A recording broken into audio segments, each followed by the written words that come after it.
Hi, welcome to One Word a Day. I'm Sophie, your co-pilot into the universe of Chinese. We are going to continue on our journey into the depths of the Chinese language. And I assure you there are exciting things coming up.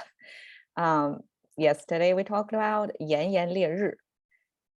It's the kind of scorching hotness of the sun, the hottest summer days. That's how it feels, 炎炎烈日. And we talk especially about the 烈. It's about the fire burning at the bottom. And on the top, we have knife cutting something into pieces. So there's one thing into three pieces. So we have cutting and burning. So that's the kind of intensity implied in this character, 烈. So today we're going to have even more extreme 壮烈牺牲. Okay, so 壮烈 is one phrase. We know it's intense. It means intense. And okay, 壮. Last time we talked about 士, this concept of 士. It originally came from the military guy, military man that in peaceful times, they can be a part of the government agency. I would imagine it's kind of National Guards, kind of comparable. And in regular times, peaceful times, they may be helpful with the running of the society in other ways. But in the wartime, they are definitely going to the war. So these are the 士. And the left side is kind of a repeated pattern with this symbol on the side, right? And it got simplified into just two dots over there. I envision it. Okay, so it's a type of pattern that's repeated. It could be a type of weapon or some kind of a tool.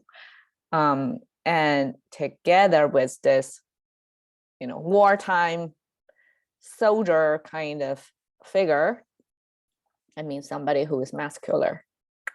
Okay, so that's our macho guy image over there, 壮.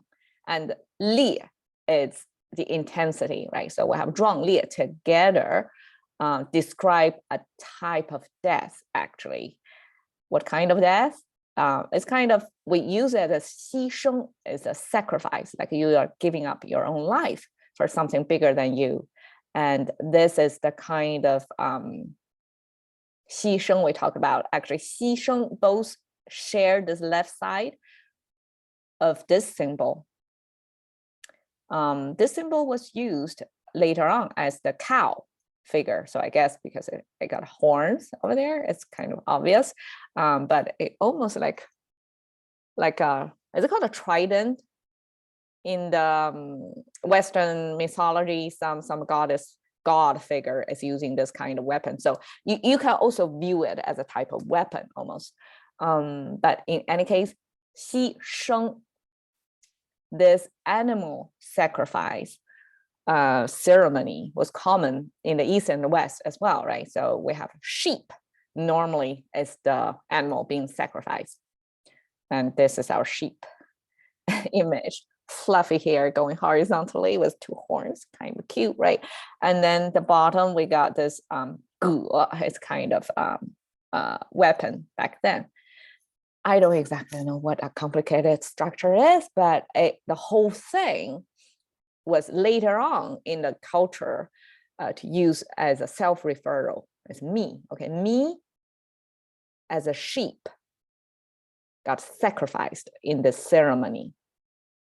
And here, actually, it means in the wartime. It's not exactly in the sacrifice to God. It's sacrifice to the common good for people, like not in your direct bloodline, but it's your people, your community. So that's a kind of heroic sacrifice. And when we talk about 牺牲, 牺 actually came from, I guess, in the ceremony of animal sacrifice, it talked about the type of animal that's got pure, almost like pure pedigree, I guess, like pure color. So this is color-wise, like visually, it's one color animal. So it's kind of pure in the sense of it's color pure. And 生 it implies the animal is like got full body, no scars, no truncated, no missing eyes or ears or limbs. It's a whole piece of animal. So it's kind of a perfect status, mint condition of the animal before it got into like dirty, I guess it's handleable, but it's like pure colored, full bodied animal.